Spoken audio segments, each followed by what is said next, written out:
Hello बच्चों आज हम करेंगे रिकवरी सिस्टम सेक्शन के अंदर टॉपिक है हमारे पास डेफर्ड डेटाबेस मॉडिफिकेशन। जिसका मतलब क्या है कि भाई किस तरीके से हम जो डेटाबेस के अंदर मॉडिफिकेशन करेंगे या अपडेट करेंगे उसको हमने देखना है। तो पहली चीज हम देखेंगे डेफर्ड बेस पर हम कैसे डेटाबेस को मॉडिफाई करते हैं। देखिए ये कॉन्सेप्ट क्या कहता है कि this technique ensures transaction atomicity by recording all database modification in log. अब ये क्या करता है कि जब आप ये मेथड यूज कर रहे हो तो ये क्या कहता है कि भाई ये इंश्योर करेगा सबसे पहले कि डेटाबेस के अंदर जो उसकी प्रॉपर्टी थी ना एटॉमिसिटी की, कि भाई या तो पूरी ट्रांजैक्शन होगी या एक भी नहीं होगी, ताकि क्या हो कि एटॉमिसिटी बनी रहे। तो ये एटॉमिसिटी को इंश्योर करता है मगर कैसे? Bye recording all database modification in log, यानी कि जो लॉग का कॉन्सेप्ट हमने लास्ट टाइम पढ़ा था उस कॉन्सेप्ट को यूज करता है। जो भी अपडेशन होती है उसके लॉग के अंदर लॉग रिकॉर्ड सकता है देन अपडेट करता है। ठीक है, आगे बढ़ते हैं। But deferring the execution of write operation until transaction partially commit. अब ये कहता है कि बट यहां पे क्या होगा, डेफरिंग करेगा। डेफरिंग मतलब लेट, आखिरी में। तो यहां पे जो हमारे पास जो मॉडिफिकेशन होती है वो आखिरी में होती है जब तक कि क्या ना हो, अंटिल पार्शली कमिट ना हो जाए।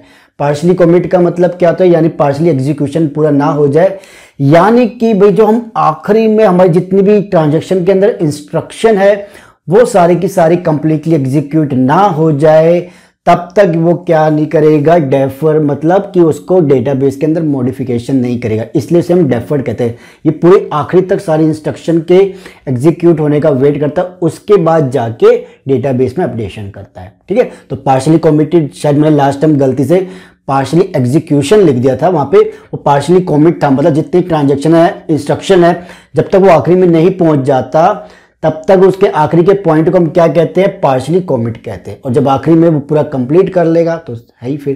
ठीक है, अब देखो यहाँ पे हम एक एग्जांपल लेंगे तो उसको अच्छे समझते हैं, क्योंकि यही मेन चीज है पेपर में। डेफर्ड डेटाबेस और जो उसका नेक्स्ट पार्ट है इमीडिएट डेटाबेस मॉडिफिकेशन, वही आती है।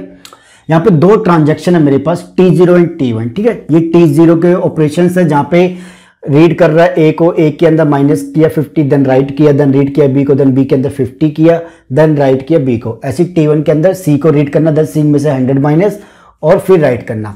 तो लेट सपोज कर लेते हैं यहाँ पे सॉरी, लेट सपोज करते हैं ए की वैल्यू 600, बी की वैल्यू 900 एंड सी की वैल्यू 1200। ओके, अब हम इनको एक एक करके रन करेंगे। देखो जो भी हम ये कॉन्सेप्ट कर रहे हैं वहां पे मैंने पहले ही बताया था, सारे के सारे हम क्या कंसीडर करके चलते हैं कि ये सारे के सारे सीरियल वे में ही एग्जीक्यूट होंगे। पहले ये चलेगा फिर ये चलेगा। ठीक है, अब इसको समझते हैं जल्दी से कि जब ये इंस्ट्रक्शन रन होगी तो हमारे पास क्या होगा। जब T0 के लिए रन होगी तो देखो, जब T0 के लिए रन होगी तो मेरे पास लॉग फाइल के अंदर क्या लॉग रिकॉर्ड्स जाएंगे। जैसे पहले ये स्टार्ट हो जाएगा T0 तो क्या जाएगा कि T0 स्टार्ट।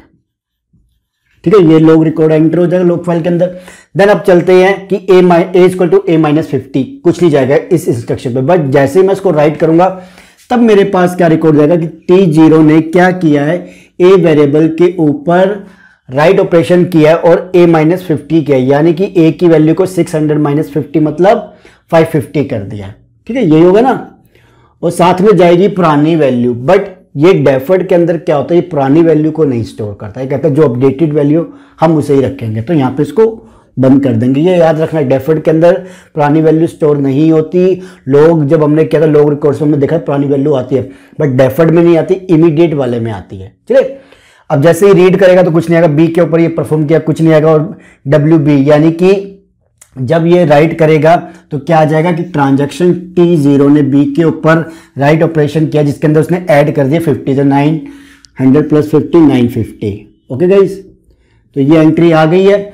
अब देखो ये एंड ऑफ इंस्ट्रक्शंस पहुंच चुका है ट्रांजैक्शन की, तो ये क्या करेगा, कॉमिट कर देंगे हम। जो मैंने आपको लास्ट टाइम बताया था कि आपको कॉमिट डालना पड़ेगा अपनी तरफ से जब एंड ऑफ हम ट्रांजैक्शन के इंस्ट्रक्शंस पे पहुंच जाएंगे। ठीक है, तो पार्शली क्या हो गया, कॉमिट हो चुका है, तो हम T कॉमिट कर दिया। अब इसके बाद मान लेते हैं कि T0 चलता है। ठीक है, T0 चला तो उसने क्या किया, RC रीड किया। तो हम पहले क्या करेंगे, स्टार्ट हो रहा है ना T1, सॉरी T1 स्टार्ट हो रहा है, मैंने T0 बोल दिया, T1 स्टार्ट हुआ। ओके, देन आता है C माइनस 100, कुछ नहीं होगा। बट राइट जैसे करेगा तो C की वैल्यू है क्या मेरे पास 1200, तो इसमें से इसने 100 माइनस किया तो ये 1100 आ जाएगी। तो C के ऊपर ऑपरेशन परफॉर्म हुआ और ये 1100। ओके, अब ये भी क्या हो गया, पार्शली कमिट स्टेट में आ गया, बिल्कुल एंड हो गया इस इंस्ट्रक्शन का। तो हम क्या कहेंगे कि भी T1 को भी कमिट कर दे। ओके गाइस, तो ये इनका क्या बन गया, लॉग रिकॉर्ड बन गया। अब देखते हैं कि डेफर्ड डेटाबेस क्या करेगा, कि किस बेस पे हमारा काम करना है। अब हम क्या करेंगे, बीच बीच में इनका फेलियर लेके आते हो, तो देखते हैं कि कब अंडू होगा कब रीडू होगा। ठीक है, चले आ जाओ। तो सपोज ट्रांजैक्शन T0 चल रही है, ऐसे चलते चलते इसने यहां तक पहुंचा, यहां पे फेलियर आ गया मान लो, ठीक है, इस पॉइंट पे।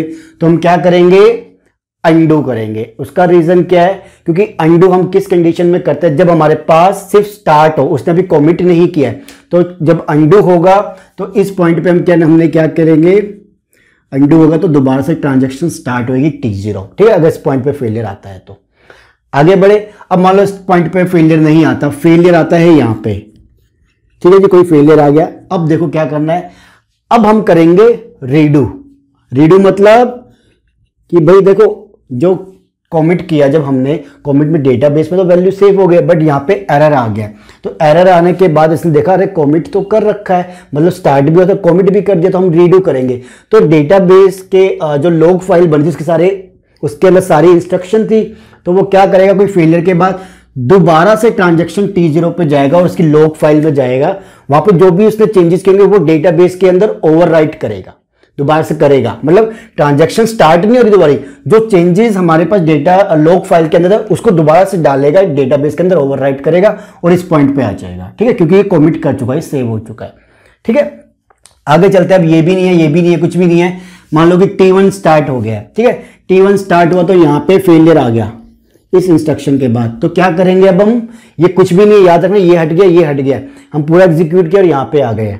अब क्या होगा, अब होगा रीडू ऑपरेशन, बट कहां तक, सिर्फ यहां तक। ये स्टार्ट हुआ, ये कंप्लीटली हुआ ना, तो इसका रीडू होगा। ये क्या हो जाएगा, अंडू हो जाएगा। मतलब T0 के अंदर जो भी चेंजेस हुए थे इंस्ट्रक्शन के थ्रू, वो सारे डेटाबेस में रिफ्लेक्ट करेगा और ये मेरा सिस्टम क्या हो जाएगा, दोबारा से यहां से स्टार्ट होएगा T1 से। ठीक है, अंडू होएगा इस केस में, रीडू के साथ इसका अंडू होगा, रीडू इसका, अंडू उसका। क्लियर हुआ, आगे बढ़ते हैं। अब मान लो कि मेरे पास यहां पे एरर आ गया, भाई सब कुछ ठीक चल रहा है, आखिरी में जाके यहां पे एरर आ गया, तो क्या करेंगे, अब हम T0 एंड T1 का रीडू करेंगे हम। ठीक है, मैं यहां पे लिख देता हूं, T0 का रीडू होगा और T1 का अंडू होगा। ठीक है, यहां पे कुछ होगा तो रीडू होगा T0 का और अंडू होगा T0 का।